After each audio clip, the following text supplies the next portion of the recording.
Seja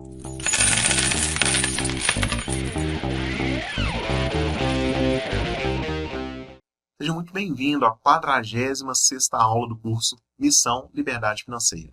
Sou o professor Thiago Campos e hoje vamos falar sobre criptomoedas, em especial o Bitcoin. Vamos falar sobre o futuro. Está acontecendo uma revolução diante dos nossos olhos e vamos falar sobre isso nesta aula.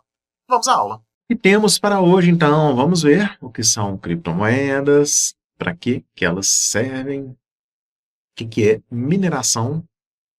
Vamos falar muito sobre Bitcoin, como investir em criptomoedas e como que você deve armazenar as suas criptomoedas.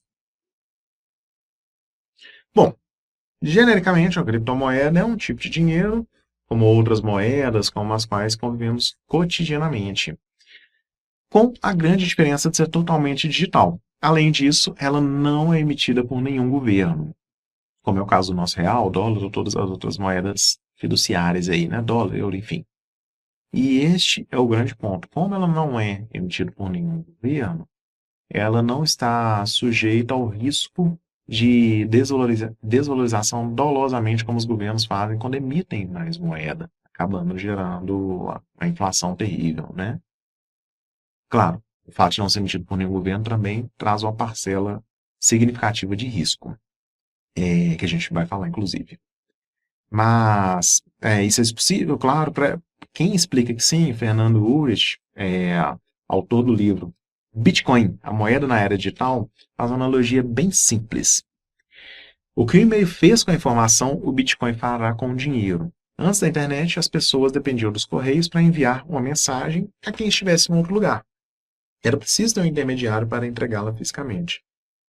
Inimaginável para quem tem acesso a e-mail e outros serviços de mensageria tão disponíveis hoje em dia, né? O que ele quer dizer com isso? Hoje, para a gente usar dinheiro, para eu mandar um dinheiro para você e vice-versa, a gente acaba tendo que passar por banco, passar por alguma operadora de cartão de crédito. Quem gera esse dinheiro lá, o Banco Central, está no meio dessa confusão também. A proposta da moeda digital é que a transação seja pessoa a pessoa, seja direta, assim como o e-mail ou uma mensagem acontece no dia de hoje. Este é um dos pontos de revolução que ela traz. Algo semelhante acontecerá com as moedas virtuais no futuro. Com o Bitcoin, você pode transferir fundos de A para B em qualquer parte do mundo sem jamais precisar confiar em um terceiro para essa simples tarefa. Necessidade do banco hoje, né? Embora o Bitcoin seja a moeda digital mais conhecida, o conceito de criptomoeda é anterior a ele. Segundo o site bitcoin.org, mantido pela comunidade ligada ao Bitcoin, as criptomoedas foram descritas pela primeira vez ainda em 1998. E foi sugerido usar a criptografia para controlar a emissão e as transações realizadas com um novo tipo de dinheiro. Isso dispensaria a necessidade da existência de uma autoridade central, nosso Banco Central no caso, como acontece com as moedas convencionais, que também, quando você parar para aprofundar um pouco mais em Bitcoin, caso essa aula desperte esse interesse em você, as moedas convencionais vocês vão tropeçar nelas sendo chamadas de moedas fiduciárias, tá? A todo momento. Então, note que já se falava disso, da necessidade de ter uma solução para esse problema que é apresentado do governo, se metendo tanto na moeda, a necessidade de apartar essas duas coisas. O governo tem suas atribuições, mexer com moeda, com dinheiro, do ponto de vista de valorização e gestão entre os usuários, não deveria ser a função, uma das funções do governo, pelo menos. Então, para que elas servem? Elas podem ser usadas com as mesmas finalidades do dinheiro físico. Três principais funções que a gente aprendeu lá naquela aula do dinheiro, lá no começo do curso: meio de troca, reserva de valor e unidade de conta. Três características que o dinheiro deve ter, que uma moeda deve ter. Contudo, ainda na visão do Urich, eu devo dizer que eu concordo integralmente com a fala dele. O Bitcoin, como ele ainda é relativamente novo, a gente não pode dizer que ele atingiu esse ponto de ser unidade de conta, por conta das oscilações que ele apresentam. Dentro, às vezes, de um mesmo dia, ele tem uma grande oscilação. Então, não tem como utilizar ele ainda no sentido de unidade de conta, porque pense bem, você comprar um carro que vale um Bitcoin. Poxa, dentro de um dia isso pode valer, em números de hoje, R$ 400.000 de manhã e R$ 450.000 de tarde. É razoável, né? Então, é necessário esse processo ainda de maturação para que chegue lá. Junto com as criptomoedas, existe uma tecnologia que caminha junto, e é só por conta dessa tecnologia, chamada blockchain, que as criptomoedas existem. O que é a blockchain? Ela é citada como a tecnologia de registro imutável em tempo real de transações e propriedade. O que isso quer dizer na prática? Basicamente, é um registro de transações confiável e difícil, pode-se dizer quase impossível de violar, e identifica quem é proprietário do quê. Pense num banco de dados com informações armazenadas em blocos. Esses blocos podem ser copiados e replicados em computadores individuais. Todos estes blocos são idênticos e estão sincronizados entre si. Quando alguém adiciona ou exclui dados, as informações em todos eles são modificadas. De modo que, a cada nova transação, a blockchain é atualizada e tudo se mantém igual, mantendo um grande registro contábil de uma forma pública. Cada bloco é tão seguro quanto o seu portal de banco online, praticamente inviolável. Os registros na blockchain podem incorporar uma ampla variedade de documentos, incluindo empréstimos, escrituras, propriedades, manifestos e quase tudo que tem valor. As informações de Big Data podem ser compartilhadas em um ambiente de verificação múltipla, perfeito para compartilhamento seguro de informações em tempo real. E o impulso para a tecnologia blockchain está crescendo visivelmente, de uma forma muito, muito latente. Estima-se que ela deve gerar um montante de aproximadamente 3,1 trilhões em valor comercial até o ano de 2030. Antes de entrarmos na mineração aqui, então, qual que é uma outra característica relevante do blockchain que não pode ser passada sem ser mencionada? Essa questão do acesso online, que é uma das características fenomenais das criptomoedas também. Funciona 24/7. Hoje, muitos bancos, a gente até tem essa solução para moeda fiduciária da mesma forma. Contudo, a depender do valor, a depender de para onde você vai mandar esse dinheiro no sentido de países, né, de mundo, pode ser que você não consiga fazer isso em tempo real, online. A criptomoeda, o Bitcoin, ela permite que você possa fazer uma transferência daqui do Brasil para a Alemanha praticamente online, dependendo da taxa que você escolha pagar nessa transação. 24 horas por dia, 7 dias por semana, sem a necessidade de ter que, a depender do valor, ir no banco, por exemplo, fazer uma autorização mais específica, tá? O que é a mineração, né? Que entra a mineração nessa história toda? Para entender o que é mineração, é preciso saber que as moedas digitais, como o Bitcoin, representam um código complexo que não pode ser alterado, hipótese alguma. As transações realizadas com elas são protegidas por uma criptografia pesadíssima. Como não há uma autoridade central que acompanhe essas transações, elas precisam ser registradas e validadas uma a uma por um grupo de pessoas que usam seus computadores para gravá-las na blockchain. Quem registra as transações da blockchain são os chamados mineradores. Eles oferecem a capacidade de processamento de seus computadores, que, diga-se de passagem, são supercomputadores, não é esse notebook que eu estou usando, possivelmente não é o computador que você está usando aí na sua casa também. São computadores de uma capacidade enorme, enorme poder de processamento. Tanto é que um dos pontos que é criticado, um parênteses na aula aqui, é a utilização do Bitcoin, é o consumo de energia que esses computadores têm. Questão de resfriamento, questão de fato da potência para processar esses dados, tá? Então, são computadores extremamente sofisticados e potentes para esse tipo de cálculo. Então, né, eles oferecem a capacidade de processamento dos seus computadores para realizar esse registro e conferir as operações feitas com as moedas. Em troca disso, são remunerados com novas unidades dela, ou seja, ele põe o computador dele à disposição, faz o registro e recebe uma fração de Bitcoin para concluir isso. Tá? Os bitcoins são criados conforme os milhares de computadores que formam essa rede conseguem resolver problemas matemáticos complexos que verificam a validade das transações incluídas na blockchain. Em outras palavras, a mineração representa a criação de novas unidades de alguns tipos de moedas digitais. Se mais computadores passam a ser usados para aumentar a capacidade de processamentos voltados à mineração, os problemas matemáticos que precisam ser resolvidos se tornam mais difíceis. Isso acontece exatamente para colocar limite. O poder computacional evolui, dia após dia, ano após ano.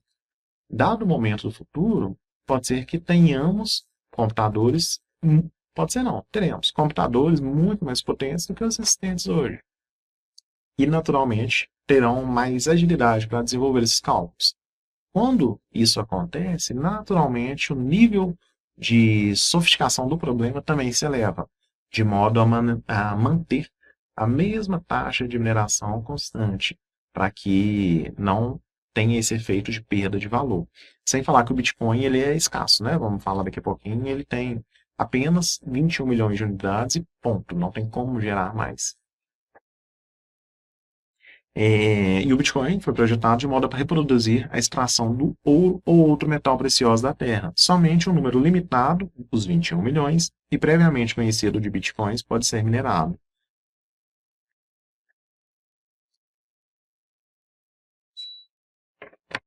O Bitcoin é a mais conhecida dessas moedas digitais. Trata-se do primeiro sistema de pagamentos global totalmente descentralizado, que é o que eu disse há pouco, de você poder fazer transação com qualquer pessoa no mundo sem ter que passar por uma autoridade centralizadora deste processo, né? E isso traz como um dos principais benefícios o fato de poder ser feito a qualquer momento do dia, da noite, meio de semana, final de semana, 24/7 mesmo.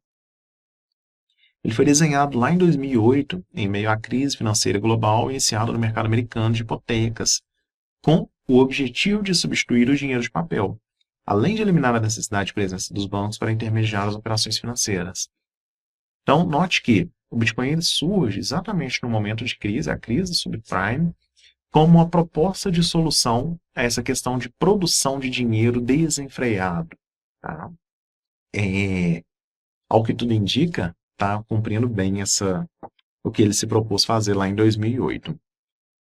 Segundo o site bitcoin.org, a primeira especificação do Bitcoin e a prova de conceito foram publicados em um artigo assinado pelo Satoshi Nakamoto, que é o pseudônimo do programador que fez, ou de um grupo de programadores, que é inclusive a teoria que faz mais sentido para mim. Eu não acho que isso foi desenvolvido por uma única mente, em hipótese alguma. E é interessante que este grupo, partindo da premissa que é um grupo, se permanece sem identificação até hoje. Nunca foi identificado, ninguém nunca se apresentou como o dono do Bitcoin, né? Entre aspas, dono aí como inventor. Ele inventou a lógica de funcionamento da blockchain, que é o sistema que permite com que o Bitcoin exista.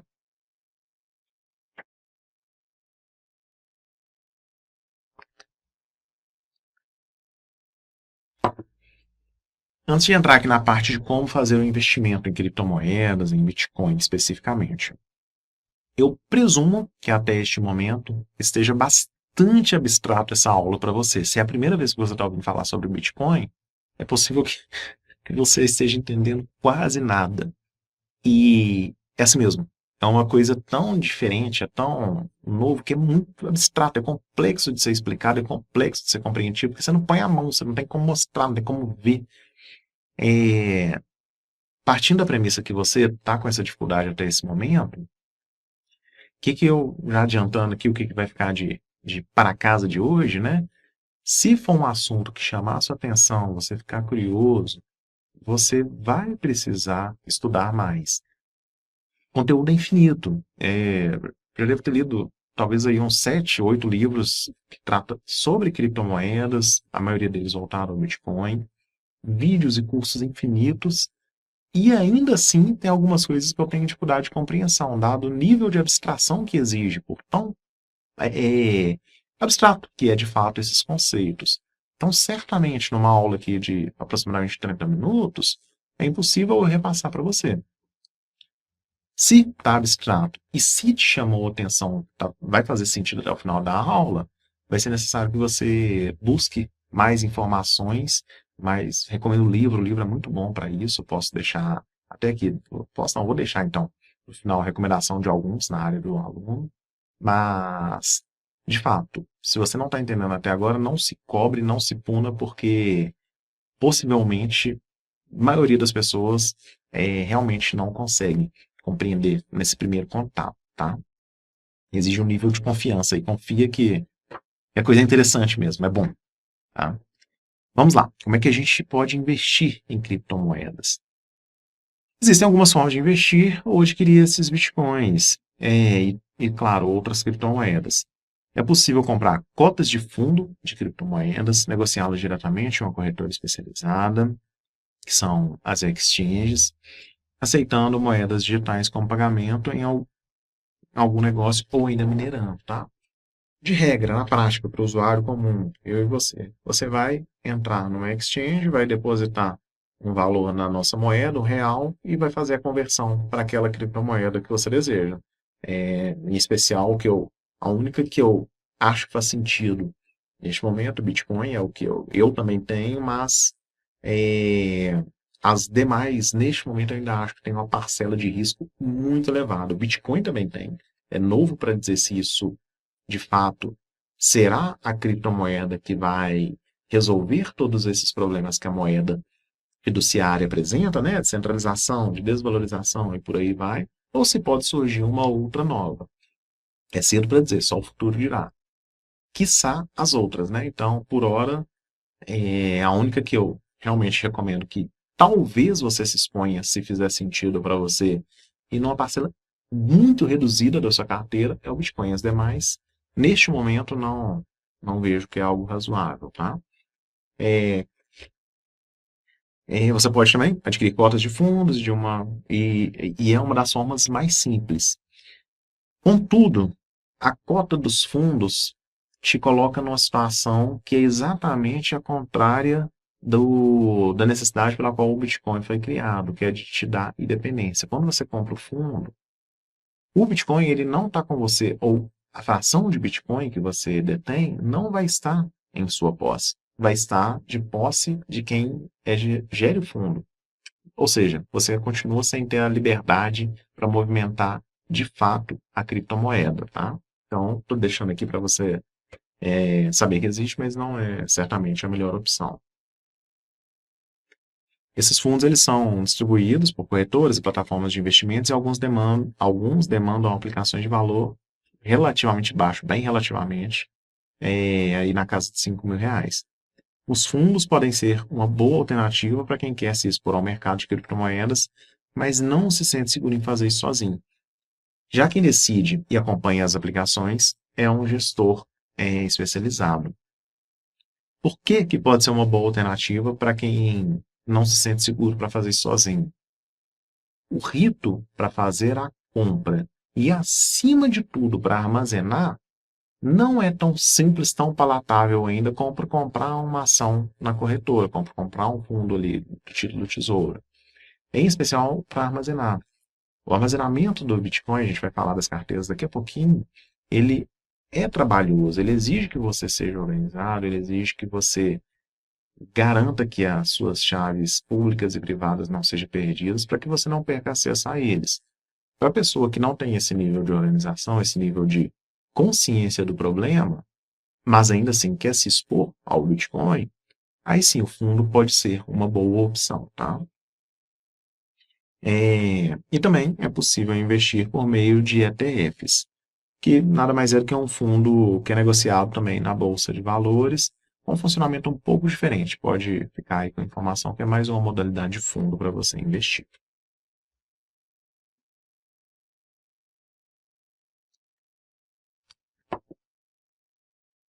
Essa é a forma que eu recomendo, caso você queira fazer um investimento, que você escolha este caminho.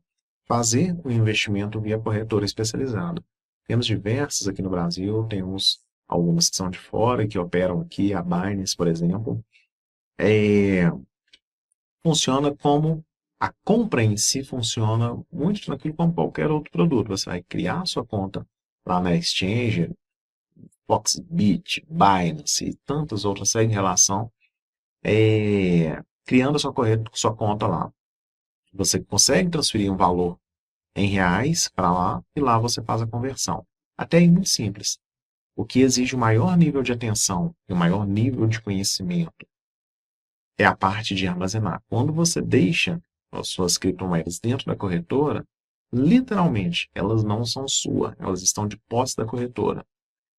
Não tem nenhum, nem dois, nem três. São muitos casos de corretora que já quebraram ao redor do mundo e os donos daquela quantidade de recursos ali, daquelas criptomoedas, perderam seu acesso, perderam tudo, ficaram sem o dinheiro.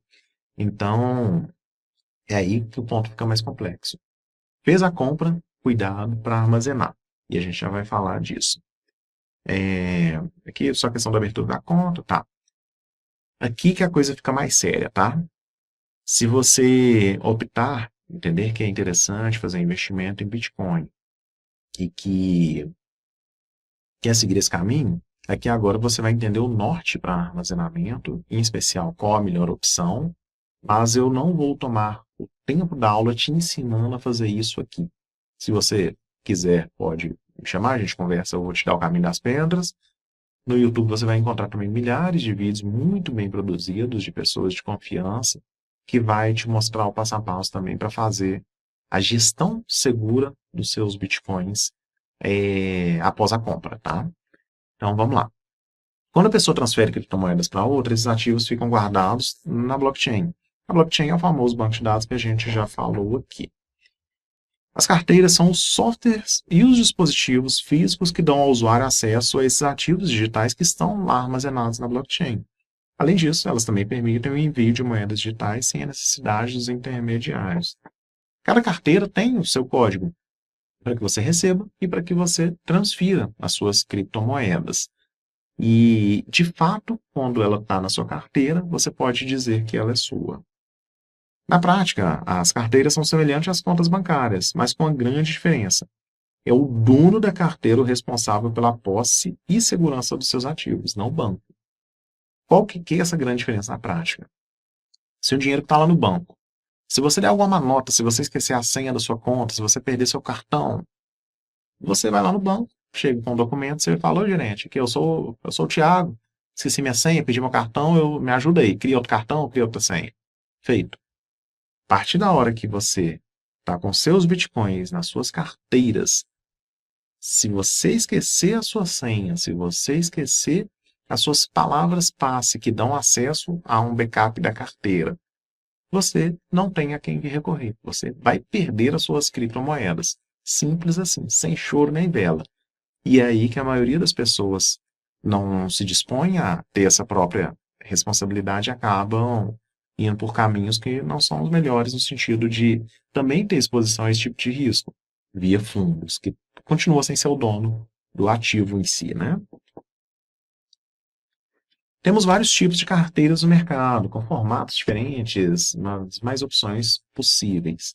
No geral, no entanto, os modelos disponíveis a gente pode dividir em dois grandes grupos: carteiras quentes e carteiras frias. As carteiras quentes, as hot wallets, são aquelas carteiras que estão conectadas à internet. Elas são mais práticas que as cold wallets, mas costumam ser mais vulneráveis a ataques virtuais. Há versões para mobile, web e desktop também. Para mobile, carteirinha que está no seu celular, tranquilo. Alguns exemplos estão aí listados. Não vou me delongar muito com isso para a aula não ficar ainda mais longa. Mas carteirinha destinada ao celular. Tá aqui no celular, você abre como aplicativo do banco, transfere para um, transfere para outro. Já é uma camada de segurança bem interessante. Contudo, você está conectado à rede. Isso faz com que não seja a opção mais segura. Mesma lógica para web e a mesma lógica para desktop, tá? Vou voltar aqui rapidamente só para caso você queira pausar e ver com mais detalhe em especial as duas indicações. Tá aí, pode pausar. Passando para desktop, a mesma lógica. Qual que é o ponto ruim das hot wallets, embora já representam uma camada de segurança superior em relação a deixar as suas criptomoedas na corretora, na exchange? já tem as suas palavras passe, já tem as suas chaves privadas sob sua posse, já está com você. Contudo, isso não te livra do risco de um ataque hacker a qualquer uma dessas carteiras. Afinal, você está com ela conectada à internet. Por isso que ela é chamada de hot wallet. Ela está conectada, ela é quente. Caminhando agora para, de fato, a boa solução, ao que eu recomendo. Se você optar por seguir neste mundo, por fazer investimentos em Bitcoin em especial, é aqui que você deve fazer a gestão, o armazenamento das suas criptomoedas, tá? Como que elas funcionam? Não estão ligados à internet, não está ligado à web. Por ficar de fora da web, geralmente são mais seguras, praticamente invioláveis. Há dois tipos principais de carteiras frias, de cold wallets. As de hardware, que praticamente um pendrive, e as de papel. Vamos dar uma olhadinha nela aqui, então. Os hardware wallet são os dispositivos físicos em que é possível armazenar essas criptomoedas. São pequenas e muito semelhantes a um pendrive. Por não estar conectada à internet, são mais seguras que as hot wallets. Por outro lado, não são nada práticas, em especial para aqueles que precisam usar criptomoedas no dia a dia. As principais hardware wallets do mercado são das marcas Ledger e Trezor. Vamos organizar esse conhecimento aqui, vamos lá. Qual que é o efeito colateral de uma cold wallet no modelo de hardware? Você não consegue utilizá-la facilmente. Você precisa ligar um computador, você precisa ter o software que faz acesso a ela, seja da Ledger, seja da Trezor, instalado. Você precisa entrar com a sua senha. Geralmente ela tem um acesso físico, exatamente para evitar qualquer tipo de ataque hacker. Mesmo quando você conecta ela no seu computador, ela tem um botão físico que você tem que pressionar, você tem que mudar, arrastar, para que não consiga concluir nenhum tipo de operação sem fazer isso aqui, e aí fisicamente só você pode fazer. Então, isso é um efeito colateral. Contudo, aí a minha opinião pessoal, e está em alinhamento com grande parte de quem é entusiasta do Bitcoin, assim como eu sou, Bitcoin, nesse momento, só se compra. É acreditar numa mudança de era, de modo que você comprar para pagar alguma coisa agora não é a melhor forma de se expor a essa novidade. Dissemos no início da aula, ainda não pode ser dito que o Bitcoin é uma unidade de conta, dada a flutuação. Ou seja, agora é hora de comprar e encarteirar. Comprar, buy and hold total. Coloca numa cold wallet, guarda direitinho, guarda suas senhas, decora sua senha, coloca num lugar muito seguro e deixa o tempo correr. Estando certo de que essa revolução está acontecendo em 5, 10, 15 anos, você vai ter visto o seu capital multiplicar de uma forma absurda. Nós vamos passar o gráfico do Bitcoin daqui a pouco. Claro, ganho passado certamente não repetirá no futuro, em especial pelo valor de mercado que já adquiriu, mas ainda temos muito de valorização para ver no futuro, tá? Resumo da obra. Cold Wallet na modalidade de hardware. Excelente opção segura para você armazenar as suas criptomoedas, para você armazenar os seus bitcoins. Eu estou dizendo bitcoins aqui no plural, tá, gente? Bitcoin no dia de hoje, a cotação dele bateu 430 mil reais. De modo que a pessoa ter um bitcoin inteiro já é para uma parcela muito reduzida de investidores. Então, quando eu digo guardar os seus bitcoins, leia-se frações de bitcoins. Parênteses aqui, até antes de mostrar aí, embora já está na tela, né? Mostrar os dois modelos dessas hardware wallets. O Bitcoin você pode comprar ele em até 9 casas decimais após a vírgula. O que eu quero dizer? Que aí é a unidade, um satoshi, tem esse nome. Você pode comprar 0,00009 vezes um Bitcoin. Tá? E isso sim é a menor fração negociável, um satoshi. Ou seja, ter Bitcoins no plural hoje em dia é algo que é cada vez mais escasso, mais raro mesmo, dado o preço que ele já chegou. você acaba tendo satoshis.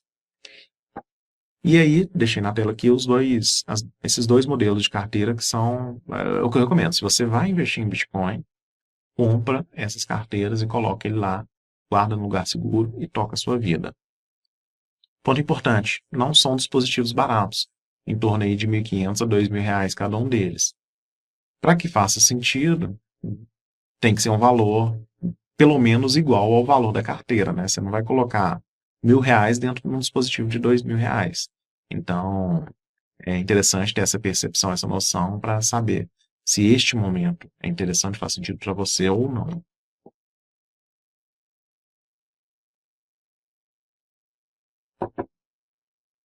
A Paper Wallet também é a segunda modalidade das carteiras frias.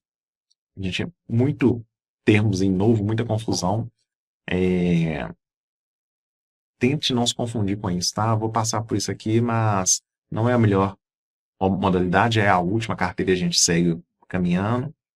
Mas, basicamente, é um pedaço de papel impresso com as chaves privadas e pública. Tem alguns programas que é possível gerar uma Paper Wallet. Por serem físicas, são mais seguras que a Hot Wallet, em especial para essa questão de invasão, ataque hacker, ser subtraído da sua posse as suas criptomoedas. Contudo, também oferece riscos, tanto os virtuais quanto os físicos. O computador da pessoa pode, por exemplo, estar infectado com algum vírus no momento da criação da carteira. E quando está criando ela ali, seja por um QR Code, seja por uma lista dessas palavras passe, se o computador estiver infectado, alguém já pode ter acesso. E aí essa sua carteira já pode subtrair esse valor. Ou, na parte física do problema, a depender do tempo que você vai armazenar isso, a tinta pode se desgastar, você pode perder o papel pode rasgar e você não conseguir mais fazer o acesso à leitura daquilo, se for num caso de QR Code, por exemplo. Ou seja, não é uma boa solução, vai de hardware wallet, tá? Vou passar essa hoje aqui, desculpa. Não, é a última, né? Isso. Vamos lá, então, para a gente trazer isso de uma forma mais palpável agora em números. Vou pegar meu laser aqui. Cotação do Bitcoin hoje, tá? R$ 430.000, uma alta de 8%.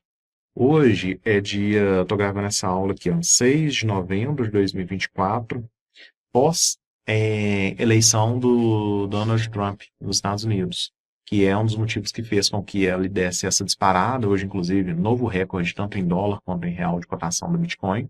Por coincidência, estava programado para gravar essa aula exatamente nesse dia. E isso se dá, inclusive, porque Donald Trump é um dos grandes entusiastas dessa nova tecnologia. Durante o período de campanha, sinalizou que deve colocar parte dos recursos dos Estados Unidos alocados em Bitcoin. Um grande parceiro dele, chamado Elon Musk, é um grande entusiasta, está junto nessa corrida também. Então, o fato de ele ter sido eleito deu uma pancada para cima hoje no Bitcoin e em grandes outras criptomoedas, embora não esteja falando aqui porque eu particularmente não as recomendo neste momento. Se eu não recomendo, eu não vou te falar sobre, porque dado o nível de abstração dessa aula, só vai servir para te confundir ainda mais. Por que eu trouxe isso aqui? Para que você tenha, agora de uma forma mais palpável, quanto você teria se tivesse comprado R$ 1.000 em Bitcoin há 10 anos. O print é de 29 de outubro, tá? Já tem alguns dias em relação a hoje, 6 de novembro, quando eu estou gravando a aula. Desculpa, o print não, a notícia, né? O print é de hoje, né? Com o Bitcoin batendo aqui 430. Vamos lá, qual a resposta para essa pergunta? O Bitcoin encostou nos 423 mil pela primeira vez no dia 29 de outubro. Se tivesse colocado R$ 1.000... Aqui, gente. Perdi aqui, vamos retomar. Isso, eu queria tirar os indicadores ali. Ou seja, se eu tivesse colocado R$ 1.000 há 10 anos, hoje eu teria nada mais, nada menos que R$ 509.000. R$ 1.000 viraram mais de R$ 500 mil. Claro, não mostro isso para você no sentido de que isso vai se repetir. Particularmente não acredito, não acho que é por aí.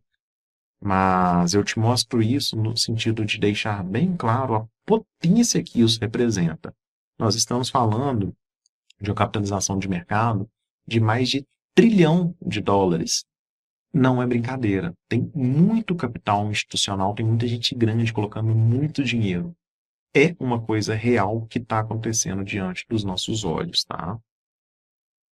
Caminhando aqui já para o encerramento, eu trouxe esse gráfico que ele tem um funcionamento, uma dinâmica bastante diferente, tá? Quando comparado com outros ativos, pelo seguinte ponto. Como a valorização do Bitcoin ela acontece de uma forma quase exponencial, a gradação aqui ela não é linear. Então, note que sai de 1 para 10, 10 para 100, 100 para 1000, 1000 para 10 mil, 10 mil para 100 mil, 100 mil para 1 milhão de dólares. Partimos aqui em 2008 com o Bitcoin, e aí, valendo ali de zero, ele teve a sua primeira grande valorização, chegando aqui a alguma coisa, talvez próximo de 50 dólares lá, em 2012, e aí ele vem seguindo essa rota.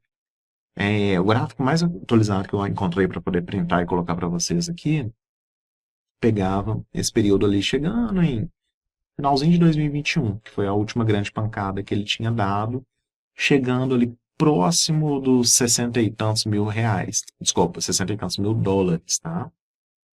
E o que é o fato relevante deste gráfico aqui? A projeção futura, né? Além da gente entender de onde ele saiu e o tanto que ele valorizou, claro, o que a gente tem de perspectiva futura? Não são poucos os analistas que projetam Bitcoin a 1 milhão de dólares. Claro, numa janela temporal muito mais longa. Isso não é em 2025 nem 2026. Nós estamos falando então de 2040. Mas, se ele existir no futuro, certamente ele será muito valioso. O que eu quero dizer com esse se? Por ser novo, pode ser que ele deixe de existir. Tanto é que eu compro, eu recomendo aos meus amigos que tenham exposição, recomendo aos meus alunos que tenham exposição, recomendo aos meus pais que tenham exposição, recomendo à minha mulher que tenha exposição. Certamente são as pessoas que eu mais amo. Com moderação. Não, eu que sou entusiasta e gosto, não vou vender meu carro e colocar em Bitcoin. Isso é insano. Isso é se expor ao risco da ruína. Contudo, uma parte do patrimônio é interessante que você se exponha, porque se concretizando que esta, de fato, será a moeda digital do mundo, como ela se propõe ser, facilmente veremos o Bitcoin em 10, 15 anos valendo uma unidade, 1 milhão de dólares. Ela foi projetada para isso. Ela será cada vez mais escassa e, na outra ponta dessa equação, a moeda fiduciária será cada vez mais desvalorizada, com a impressão ano após ano em função da inflação, tá? Então, caminhando para o encerramento aqui, eu queria deixar este ponto com vocês no sentido de potencial que ainda tem pelo futuro. Para a nossa revisão de hoje, realmente podemos estar vendo a história ser escrita sob os nossos olhos. Isso é muito sério, isso é uma revolução assim como a internet trouxe quando ela chegou. É uma revolução do nível de smartphone quando ele chegou, no sentido de facilitar a comunicação, em especial porque o smartphone já veio com a internet, não tinha, antes o telefone era só para falar de fato. Olha como a nossa vida mudou depois que isso se apresentou lá em 2007, se eu não estou enganado, quando o Steve Jobs trouxe o primeiro iPhone conectado à internet, com toda a interface que a gente já conhece hoje. Mudou a vida, mudou a dinâmica da sociedade. Isso, o Bitcoin, representa isso, no sentido financeiro da coisa, tá? Diversificar é necessário. Não é porque tem potencial de ser muito bom que você vai se expor, você vai entrar com os 2 pés no rio. Coloca a pontinha do pé e deixa lá, vai sentir na água. Frase máxima do investidor de criptomoedas, de Bitcoin em especial. Not your case, not your coins. No bom português. Se você não é dono das chaves, você não é dono das suas moedas.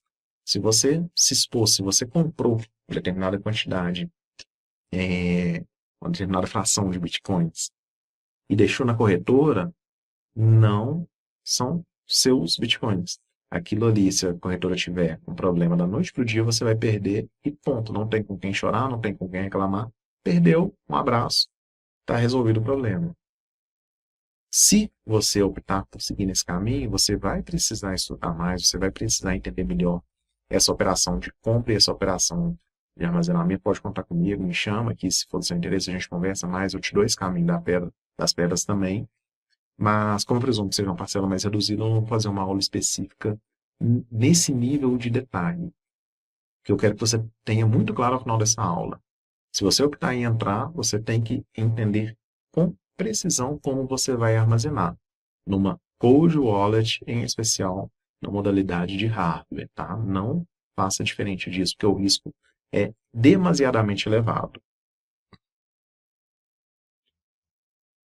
Mas fica um aprendizado de hoje, e aí não vou deixar aberto apenas se você se interessou de fato por esse conteúdo, se é alguma coisa que faz sentido para você nesse momento.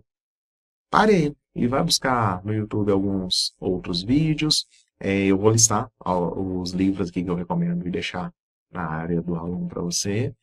Comece a se inteirar melhor. Eu imagino que se essa aula te prendeu, em especial talvez ali quando você teve a noção dos valores envolvidos, quando você começar a estudar um pouco mais, você também se tornará um entusiasta, porque a proposta de fato do Bitcoin, de dar a liberdade de ter de ser descentralizado a gestão da economia, a gestão da moeda, é fenomenal. Você já entendeu o quão prejudicial pode ser uma atuação irresponsável dos governos quando gera inflação, quando não controlam muito bem a nossa Selic.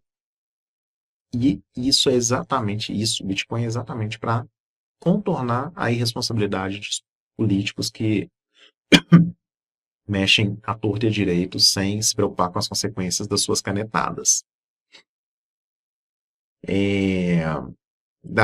Entra e investe em qualquer outro site que tenha a cotação do Bitcoin e dá uma olhada. Ali eu coloquei ele bem de longe, colocando desde o começo, mas dá uma navegada nele, olhando janelas mais curtas, nesse período de pandemia até hoje, no período de 2016 a 2017, que ele teve uma outra explosão, um outro ciclo de halving, que é outro fenômeno que o Bitcoin se apresenta a cada 4 anos, muito interessante, deve ser estudado também se você se interessou por este tema, tá?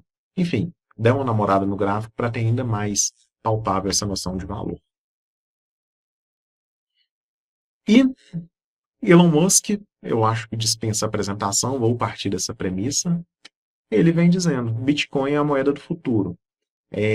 Embora eu disse que dispensa apresentação, caso você não conheça, é simplesmente um cara que fez foguete da ré. É um cara que quer povoar e acessar o espaço, é um cara que tem a SpaceX, é um multibilionário, figura quase sempre entre as figuras mais ricas do planeta, e pensa no nível de informação que esse camarada tem acesso. Um grande entusiasta de criptomoedas, no meu modo de viagem, até de forma irresponsável, com tweets, fazendo com que pessoas com pouca informação coloquem seu suado dinheiro em alguma criptomoeda com características bem duvidosas, então acho que até peca nisso, mas fato é um cara da tecnologia, é um cara que tem acesso a informações muito específicas, e ele vem neste ponto aí dizendo que é a moeda do futuro. Se é ou não, meus amigos, só o tempo dirá.